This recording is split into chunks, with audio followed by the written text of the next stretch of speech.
Okay. And this is my new podcast, and my first guest this evening is Joseph Dobrian. If you watch Three Craters Symposium, we had him on as a guest last summer, and he's back now with me to talk about a new book that he's written. So thank you for coming on. Thank you for having me. So launch into it. Tell us about your new book. All right. My new book is a novel called Feldy's Girl, because the protagonist is the daughter of a man named Leo Feldevert, who is known around town as Feldy. And he is a local legend. And so, of course, his daughter has grown up as sort of a minor celebrity. This takes place in a Midwestern university town in the late 1960s. And Teresa Feldevert is a student at the university there, and she's a very overachieving, straight arrow, deeply religious Catholic girl who has great ambitions. And just to complicate matters, her father is the school's athletic director. He's a legendary football coach who has now been promoted to athletic director. And Teresa, his daughter, is she's a little bit of a tomboy. She likes doing boy stuff. And so she's very interested in football and knows an awful lot about it, knows more about it than most boys do. Mm. And she is going to the university now, and she's also very interested in how the football team is doing. And she goes through the stuff that people went through in the late 60s and early 70s when they were college students, the Vietnam War crises, the racial tensions, the clashes of traditional and modern values. Because as I mentioned, she's a very straight arrow, very religious girl, but a lot of her friends are sort of hippie types and or political leftists. And she's not by any means conservative. She's kind of a Hubert Humphrey Democrat, but she's not quite as radical as some of her friends. And so she is constantly questioning her own values, questioning their values, and just trying to figure the world out while she looks for a vocation, or listens for a vocation, I should say. Mm-hmm. I deliberately set this as a challenge to myself because, you're always being told, write what you know. Well, I decided to give myself a protagonist who is nothing like me. Female, for one thing, attractive for another, hardworking and overachieving, deeply religious, which I'm certainly not, more of a Democrat than a Republican, which I'm not. On and on. She's really very, very different from me, and I made a point of not making the protagonist look anything at all like me. And I had a lot of fun with it. So why did you pick the time period that you did to set the story in? You're saying that she's nothing like you, but I assume that that's about the time you were growing up? I'm a little younger. This young lady was apparently born in 1950, and I was born in 1956. Okay. So why did you pick the time period that you set the story in? Well, for one thing, I had to, because this lady was originally appeared in my 2014 novel, Ambitions. And that is a novel set around 2008. And she is a wealthy woman in her late 50s. And in that book, she's pretty much a supporting character. But I just became fascinated with her as I was writing that book. She struck me as so terribly interesting. I said, why not do a book about her? So you said, but then you said that this was the Feldy's daughter is a new adventure for you because you're trying to write someone who is not you, but that this character has been in a previous book. But she was a supporting character, not the protagonist. Oh, okay. So the character sort of imposed herself on you and said, write more about me? Pretty much, yeah.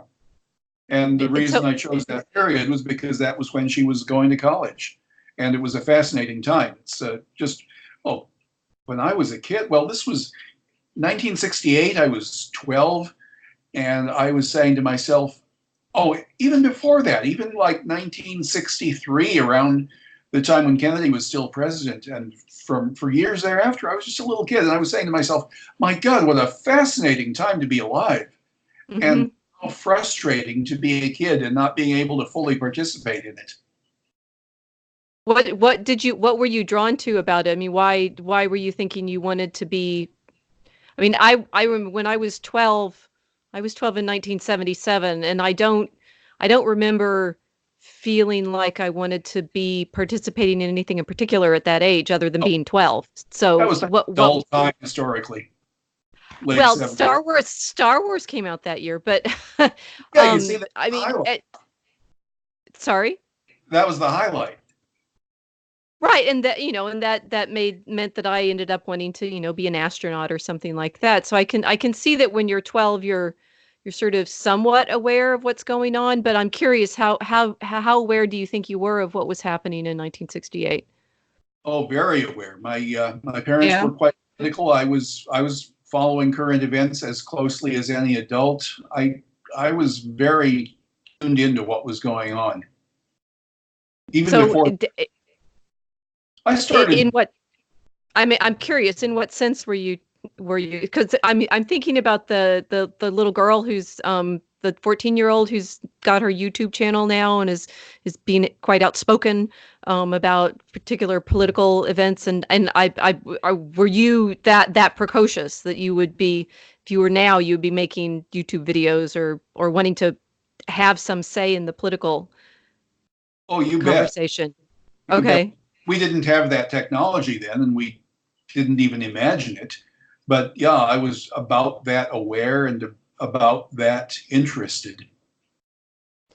So how do you know that you're not giving your character in Feldy's Daughter some of your own sense of what it was like then? I mean, it sounds like you wanted to explore that period because you remember wanting to be participating in it. How is she like and unlike what you were curious about? Well, she's older in 1968 than I was. I was Hmm. 12, she's 18.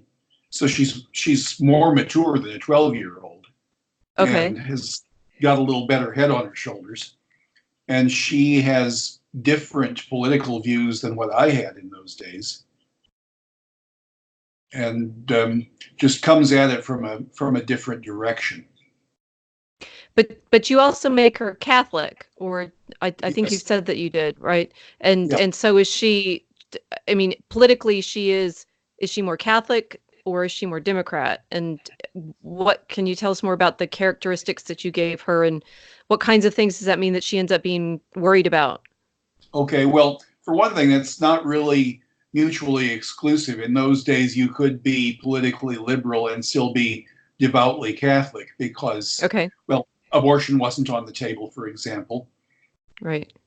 and various other things. So you could be sort of a mainstream Hubert Humphrey, Jack Kennedy type Democrat and still be a good Catholic. Can you She explain? Maybe we have younger viewers. Can you explain what that would mean to be a Hubert Humphrey Democrat? That would mean bigger government, maybe more governmental involvement in social programs, in social safety net, and so on and so forth, Hmm. but not flaming crazy Bolshevik the way we're seeing these days. Do you think This it was not, the seeds of it were there in the 60s, or has something happened that things have gone off the rails since? I mean, I certainly see both arguments that um, you could predict from the 60s that we would end up where we are now, or it could be that no, things have changed and gone horribly wrong. Which would you think is more accurate? well, the seeds of it have been around since at least the Enlightenment. Okay, well, there you, I won't argue. Yes, you're right. So And what about what about the 60s then? Do you think it intensified the problem, or me, just is it a natural progression from the Enlightenment claims? I think it's probably a natural progression. I mean, you had the Jacobins back in the 18th century. causing all kinds of trouble. And then he had a rather non-violent version of them here in the States with Thoreau and the Transcendentalists and so forth. They weren't going around guillotining people, but they certainly did have some radical reformist ideas. And then, well, in this, keep going.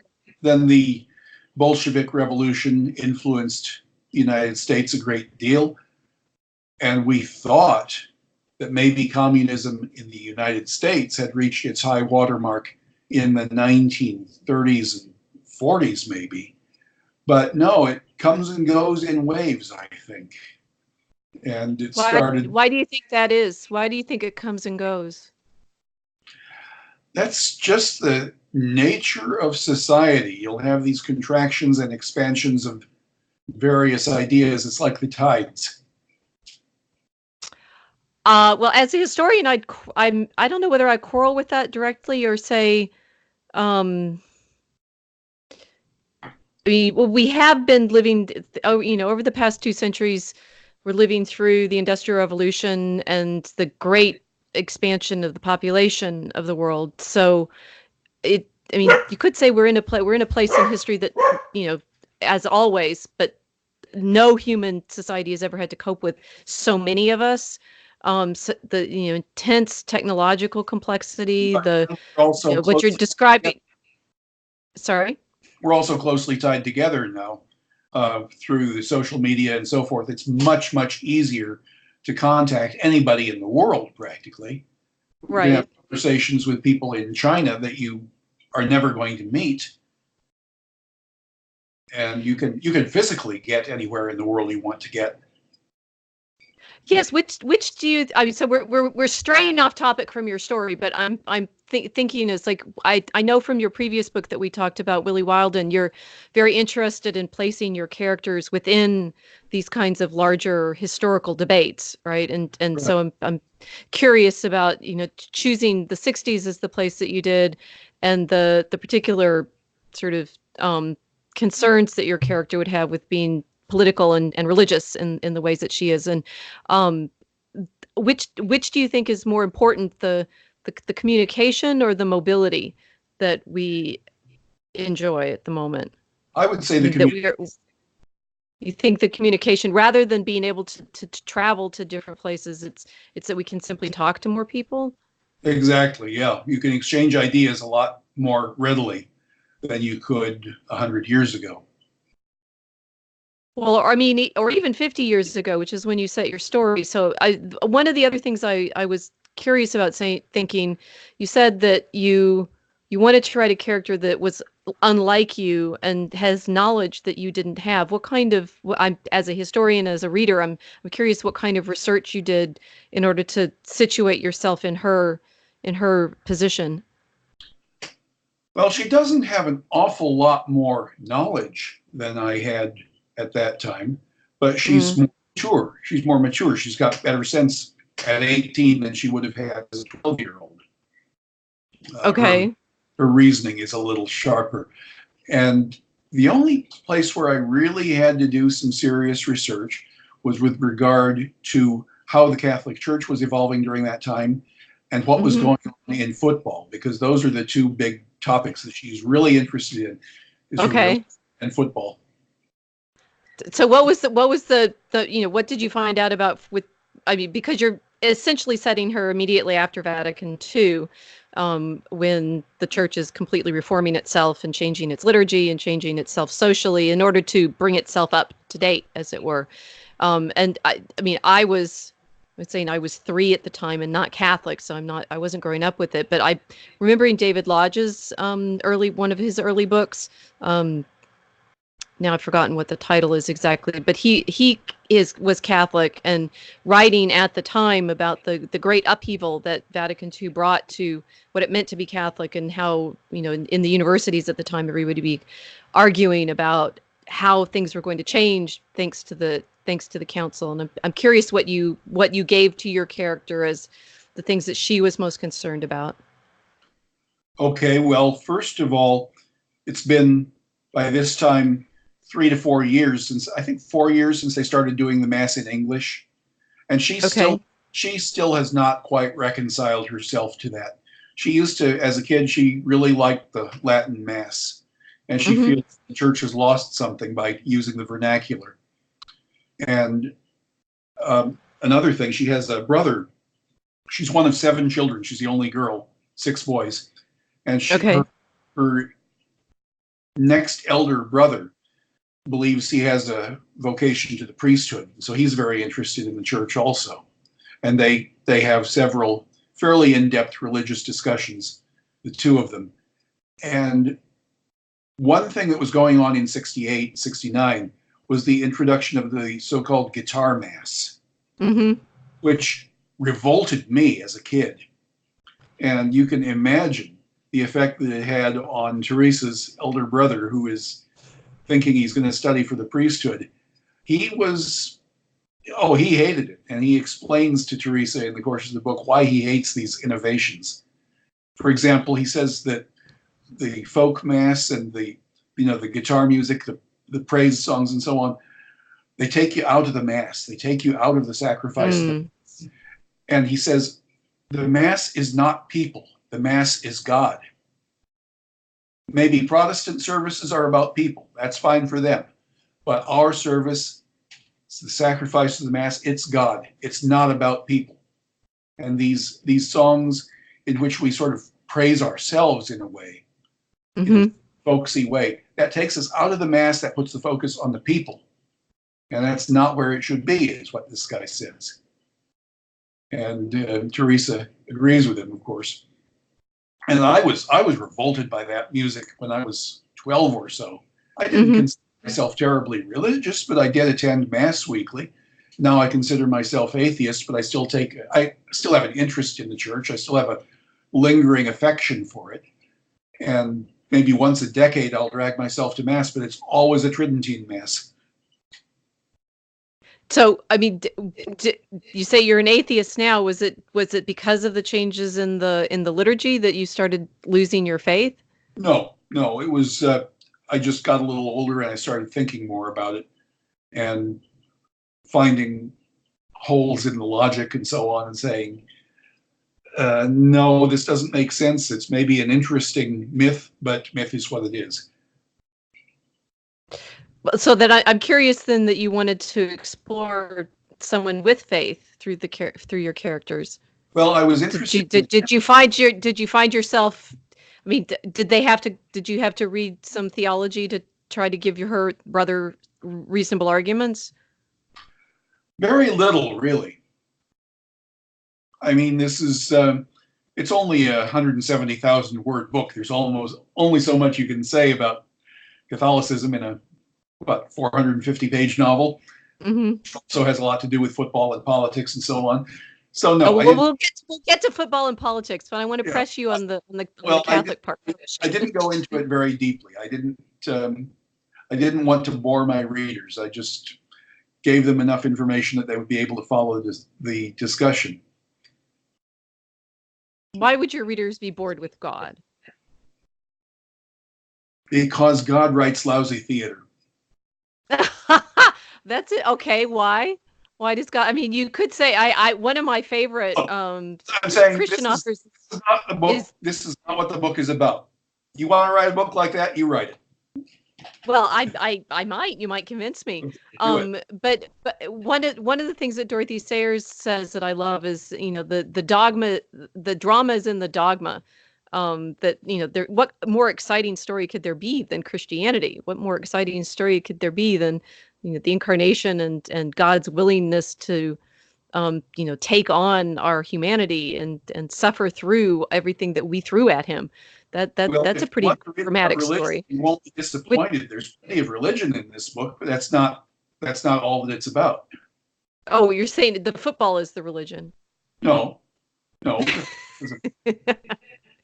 So you're saying that she's Catholic, but that's somewhat incidental to the story, or does it have an effect on the story?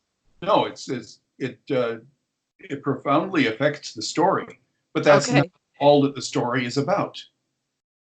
So in what way does it affect the story? Well, for one thing, she's got certain beliefs and certain principles that inform her behavior. Okay. And she has these Catholic values, which of course she's obliged to question as she learns more about life and experiences other people who have different beliefs. So, yeah, it's not all about her religion, but that does influence what all else goes on in the book. For example, Well, see, I know from Willie Wilden that you have a gift for setting up some fairly complicated philosophical conversations with your characters, and I know that there must be some in this book. So I'm trying to get you to tell me. well, there are some. Okay. For example. For example, she talks with one of her former high school teachers about how this teacher became a sister. Okay. She tells Teresa about why she decided to take that route and whether she has any regrets, whether she's glad she did it, and why, and so on and so forth. Mm-hmm. Then, as I mentioned, she has a couple of discussions with her brother about the nature of the church and about her relationship to it, and even at one point about their father's relationship to it, because he is also quite religious. I modeled him to some slight extent on Vince Lombardi, who was the coach of the Green Bay Packers in the 1960s, and he was a daily communicant. And one of his players said, when Lombardi came on as head coach, and I heard that he went to church every day, I said to myself, I cannot wait to meet a man who goes to church every day. Then I got to know him, and I realized that this man needs to go to church every day. Well, but that's the appropriate response, right? Right. To say as sinners, it's best to spend as much time praising God as we can. So how does her knowledge of football and figure into the story? Well, You say that she knows more than the other men, which must be frustrating to the men. well, she doesn't know more than the men she hangs out with because she mostly hangs out with football people. Okay. In fact, she ends up dating the quarterback of the football team, but she can talk on their level. And Okay. her father was a legendary football coach and has been sort of kicked upstairs to the post of athletic director. And he's kind of a dog in the manger at this point. He wishes that he could be both coach and athletic director. And he's very frustrated with how his career is going. And Teresa is aware of this, and she discusses it with him at times. And she is exposed to a lot of the intrigue and the petty squabbling and the all that other stuff that goes with, especially a university and with the sports team and with the administration and how faculty and administration interact in the major university, all that fun stuff. There's an awful lot of political intrigue in this book. Okay, so what I'm trying to get a sense of what drives the story, right? That it's whether it's her crisis of faith or whether it's her, being in a woman and a man's context with the football, No. or the sense that is it a coming of age story that she's learning what? Pretty much, she's looking for a vocation. Okay, and that she's finding that academia is horrifically corrupt already. I mean, 1968 is also, of course, the period in which so many of the universities had, takeovers of the administration. Like Columbia had a big incident that year, or Berkeley, right? You'll see some of that in this book. She does not really intend on a career in academia. She thinks at the start of the book, she thinks she might want to be a sports broadcaster. Okay. Maybe in the broadcast booth for the NFL one of these days. I actually saw I was in an airport, which is the only place I see television, but there is a very famous woman sportscaster. Yes, she was recently promoted to a fairly high position in of calling basketball, I think. That could Not very well be. I yeah, but don't I mean that support she would be about the age of your character, maybe a little younger. So, but I'm taking it that Teresa does not end up in that vocation either. I'm not going to tell you that. Okay. Um, so what was the most curious thing that you learned writing this story? I'd say you're saying that you set yourself up to write a character that was least like you, but I'm feeling like there's some ways in which she's like the character in Willie Wilden. I'm sorry, I forgot her name, but you said you modeled her on one of your older friends, your own friends. That it sounds like Teresa fits. She may not fit you as as a sense of yourself, but she's certainly a sense of a person you would like to be. No, she's nothing like Dora in Willie Wilden. Oh, Dora. Okay, so she's different from Dora, but she sounds. I mean, Dora has a lot of talents and is very accomplished and is in Willie Wilden. She's a plastic surgeon, right? So That's right. has a quite stressful career. You do tend to be putting your women characters into these fairly high powered situations. Well, if you'll recall, Dora is a plastic surgeon who doesn't practice because she got involved in some sort of unnamed scandal in her career and early escaped prosecution, apparently, on the understanding that she would give up her practice. And now she's a caterer in this little town in upstate New York. Yes, well, and the best, the best baker in the town, right? So That's right. she's no amateur, even if that's not her primary profession. So I'm curious how do you end up writing such strong women characters? Oh, well, because I'm a misogynist. Everybody knows that. Right, but clearly there's something that you're drawn to in wanting to explore characters like Dora and Teresa. Sorry, my dog is gone. That's fine. I've got cats. I don't think I ever set out to create a strong character of any race or sex. I mean, I don't say to myself, I'm going to put a strong woman in this book. No, these characters just occur to me. And for some reason, at least my readers tell me that I have a special talent for portraying women characters. Of course, they said that about Jack Nicholson too. Well, okay, possibly. I mean, I'm wondering about it because thinking we sort of touched on the Enlightenment as the source of all our current problems, and there was a recent essay that Andrew Klavan wrote for City Journal that I was just sharing it on my social media the past few days, and people were responding quite strongly to it. He's arguing against the sort of Enlightenment atheism that is in fact dominant in our intellectual culture, and he argues, and I would agree, is the reason that we're in the destructive spiral that we're in right now. Quoting not just the usual problems with social justice warriors and communists and socialists, but indeed going back to the Enlightenment claim of reason surpassing all human inadequacy, and what Clavin points to is the way in which, without Christianity, without the theological underpinning of our civilization, we're going to lose it, right? Because it has no core.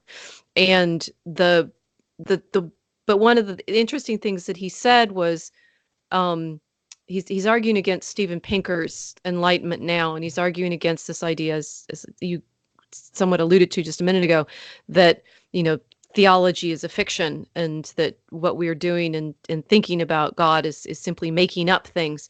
And he says, and this I wonder what you think of, because you are actually a writer yourself, a fiction writer, is that fiction doesn't in fact make up things out of nothing. It's always drawing on reality.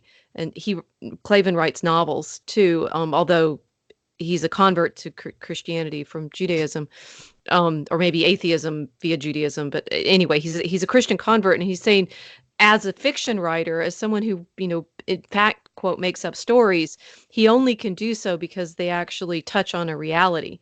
And as you're talking about how these characters come to you and how you think about, that like Teresa sort of insisted that you tell the rest of her story, it seems to me that there's a kind of ground that you're drawing on that would make certain theological claims. I don't know that I would concede that point, but I will say that certainly decent fiction has got to be drawn from something that goes on in real life. It's got to be relatable or people won't want to read it.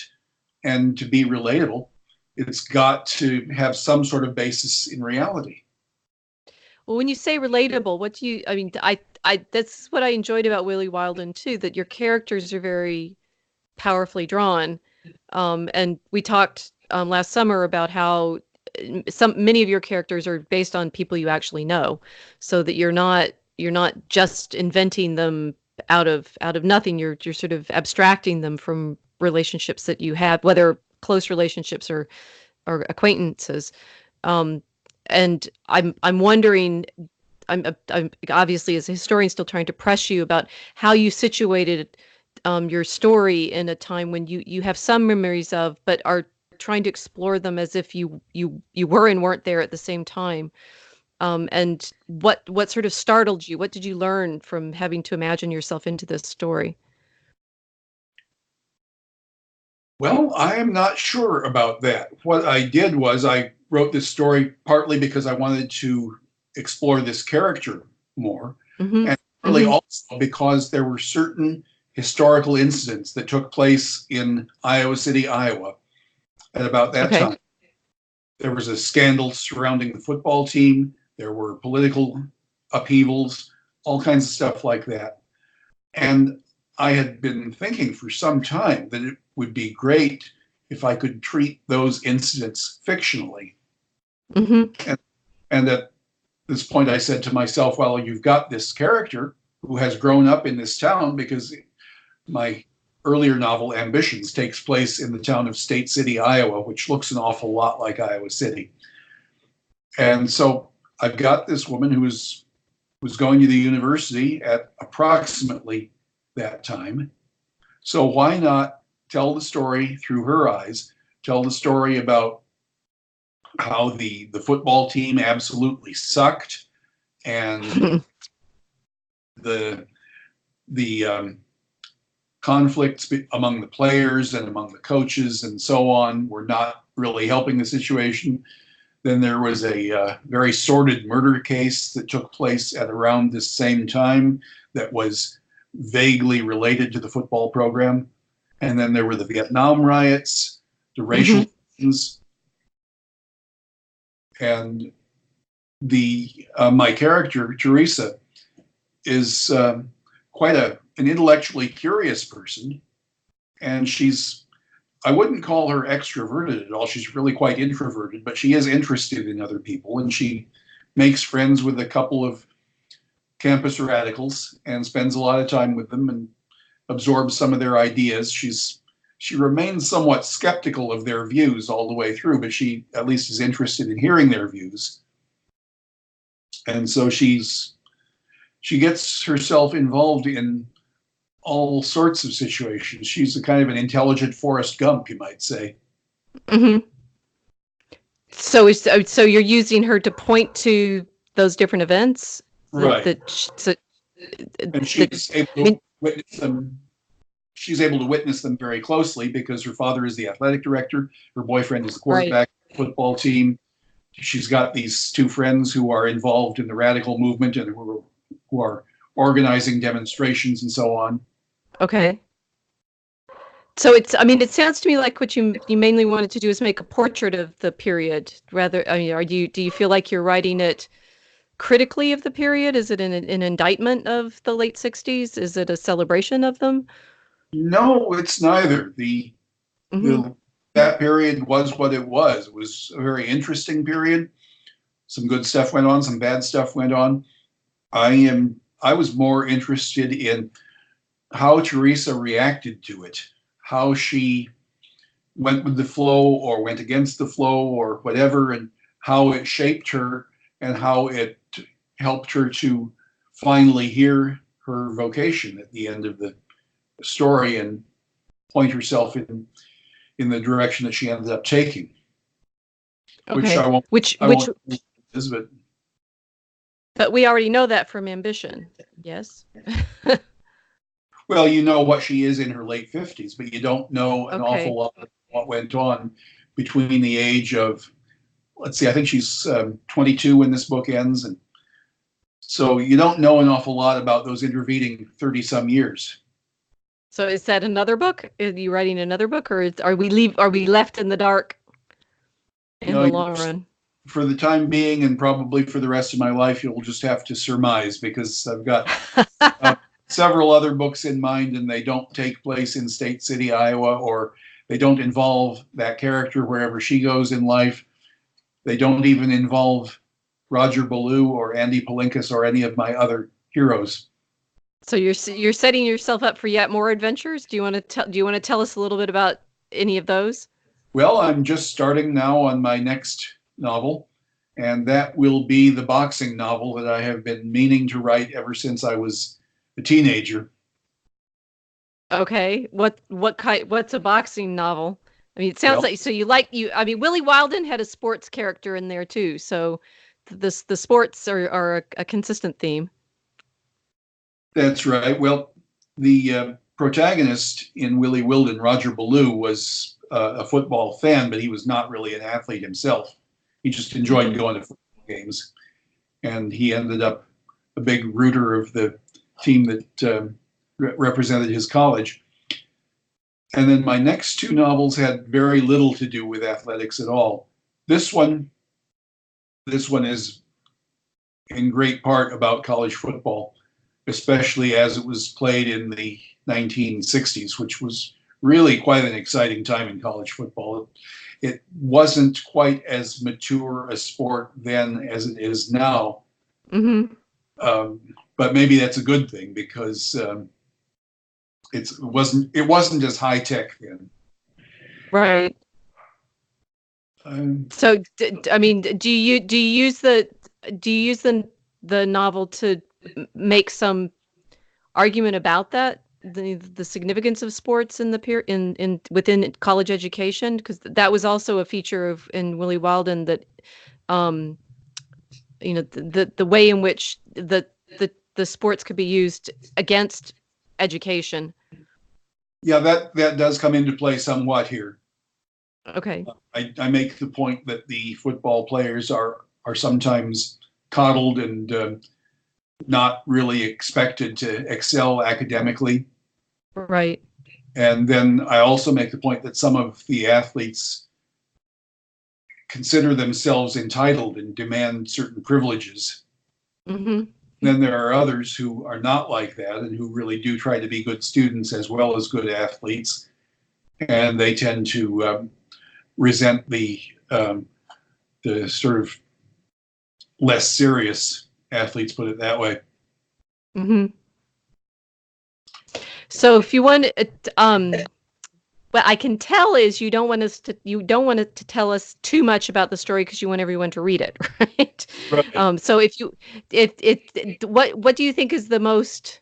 Would you give us the most intriguing taster for people to go away with, so that we can say you need to go read this book?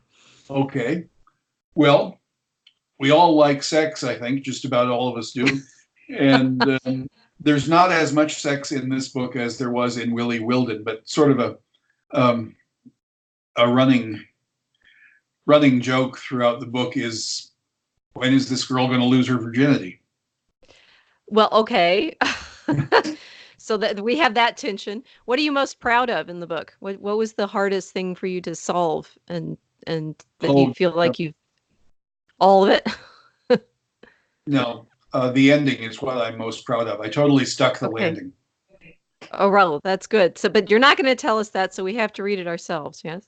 Yeah. Okay. But Robert Frost once said, "No tears in the writer, no tears in the reader."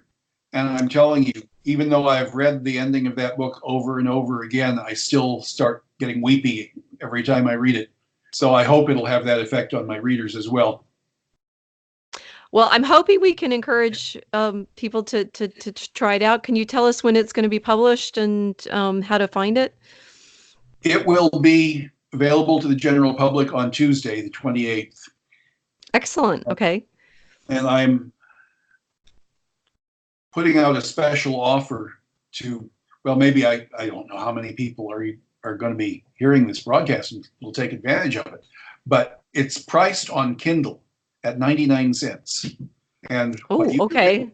If you will spend 99 cents on a Kindle version and read as much of it as you need to write a review, if you will put a verified purchaser review on Amazon, then I will send you a free hard copy. That's quite an offer. Okay, so we'll put that in the link on the video when it's up, and everybody hopefully is intrigued enough to want to find out about Teresa's adventures. Yes. Okay. Okay. I don't know what your listenership is. My gosh, if I have to buy 10,000 copies to give. Well, I think we're not doing that, but hopefully there will be many people interested after hearing us tease out what Teresa's adventures are going to be. Okay, well, so anything else that you'd like us to know before I let you go and play with your cats some more? Sure. Well, there's all kinds of stuff that she gets involved in. For one thing, she's a double major in music and journalism. Okay.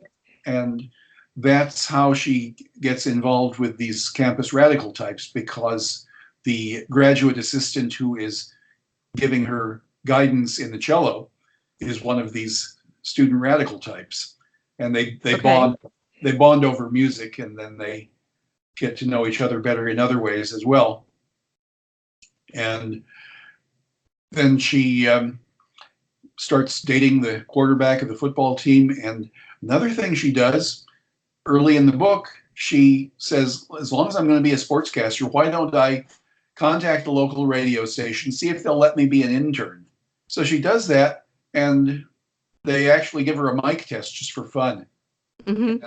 The guy who does the guy who anchors the football games every week says, hey, she's good and she knows football. Why don't we bring her in as a color commentator? And so from her freshman year onwards in college, that's what she does. She's a color commentator for the radio broadcasts. And so she really gets in depth with the football. Well, what I'm hearing is I'm very interested in learning about indeed all these sort of scenes that you're setting for us. The conversation she has with her brother, what she learns when she goes off to college, the different interactions, all of these relationships that she develops.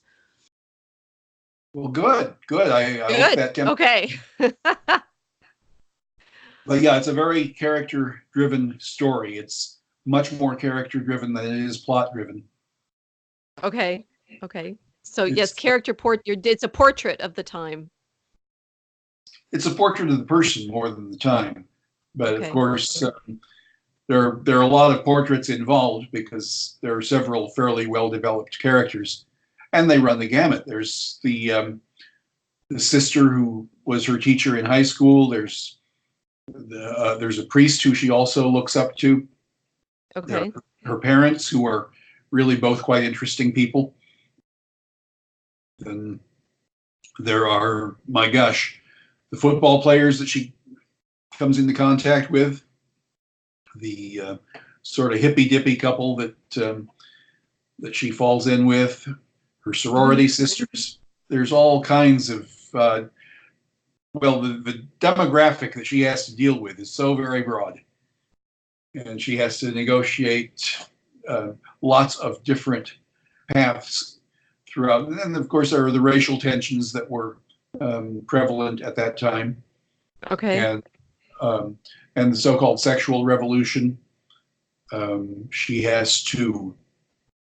encounters quite a lot of young women who are much more promiscuous sexually than she is, and she has to spend some time thinking about, is that good? Am I missing out? Should I take that path myself? And you'll find out whether or not she does. And yeah, one thing I don't touch on much is feminism, which was very much an issue at that time. Mm-hmm. It was called women's liberation at the time. Right. But I figure I don't need to touch on that because this particular character is very sure of herself. And she's such a badass, she doesn't need feminism. Well, there are many women that might think that now too, right? Well, that's great. I'm happy that you came on and gave me the practice of doing my first ever podcast on my own. I'll tell Sorry. you, one thing I did learn from this, and that is, Okay. When I was writing the book, I decided that this young lady's favorite book when she was a kid was Pollyanna, because through reading that, she had learned to play the glad game. Whenever she was faced with adversity, she would play the glad game. Look for the silver lining. And hang on, I'm going to blow this person off, whoever the hell it is. Anyway, so as I was writing this, I said to myself, that is actually a good idea. Maybe you, Dobrian, maybe you ought to play the glad game a little more. Whenever something is wrong, look for the silver lining, look for some reason to be glad of it. And yeah, for the 3 years that I've been writing this book, I've been doing that. And my life is slightly less miserable as a result. Oh, that's a rather good promise for the book. Read this book and you'll feel happier. You will, I think. I like that. Okay. So this is there's a lot of really bad stuff that takes place. One of my beta readers, there's a lot of bad stuff that takes place in this book. One of my beta readers said that she said it's a really good book, but it was so disturbing. I don't think I want to read it when it's done. Oh no, that's the opposite then. Yeah. So on the one hand, you felt better while you were writing it, but your readers are not sure. Well, that particular reader. Okay. I think there's something disturbing about it and something uplifting about it as well. Well, I think I'm gonna leave it there and want to read it next week. So it's tell me the title again. It's called Feldy's Girl. Feldy. Feldy's Girl. Right. Joseph Dobrian, and we'll have the link in the description for purchasing it on Amazon. Yes. Wonderful. Thank you very much. Excellent. Thank you. Thank you for coming on. Thank you. Good night.